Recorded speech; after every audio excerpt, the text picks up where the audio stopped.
We now know that the union movement largely underwrote Anthony Albanese's election victory with $37 million spent, that's by the unions, on donations, campaign material and election advertising, including $16 million in direct payment by the union movement to the Labor Party, $16 million.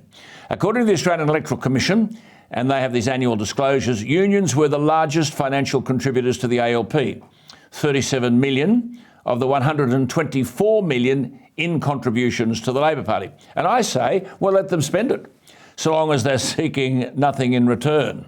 You reckon? Understandably, I suppose, with Morrison on the nose, there was a steep drop in coalition donations. But then there's public funding of election campaigns, your money. I've said many times, I'm not sure there should be public funding of political campaigns. Does the poor belted up taxpayer know that if major party candidates receive more than 4% of the primary vote, the party gets $2.91 per primary vote, $2.91. So basically, just to make you even more miserable, that's about $13 million of your money to the Federal Labor Party from the last election and $10 million to the Liberal Party. However, when it comes to policy, it's not going to save any government.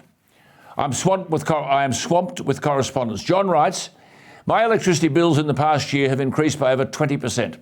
Prices at the petrol pump go up and down, more up than down, but now hovering around $2 a litre, when a year ago $1.50 would have filled the tank.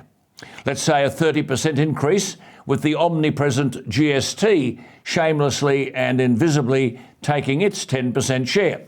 Grocery bills are up by at least 10%, and the Reserve Bank each month is adding a benign-sounding 0.25% to household loans. But, he says, John, 0.25% on 3% is an 8% increase for the current month, unquote. Of course, John makes the point, which is true, that self-sufficiency and cheap, reliable energy, on which all of the costs of living are based, must surely be our highest priority. Closing down our coal mines, he says, to appease the gods of uninformed popular opinion and offshore power brokers is a sure road to where we should not be going.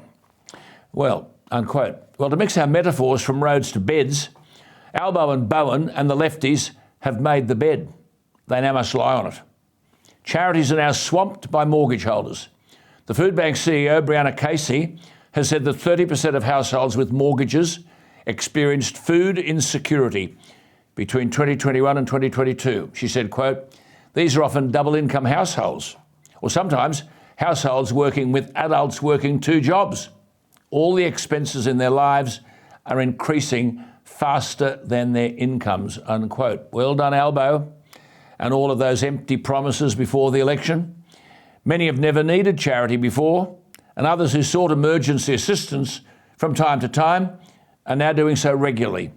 As the CEO of Food Bank, Brianna Casey, has said, quote, we brace ourselves on the first Tuesday of the month, like today, for an increase in demand, not only for those who have a mortgage, but for those who are renting when the landlord passes on the costs.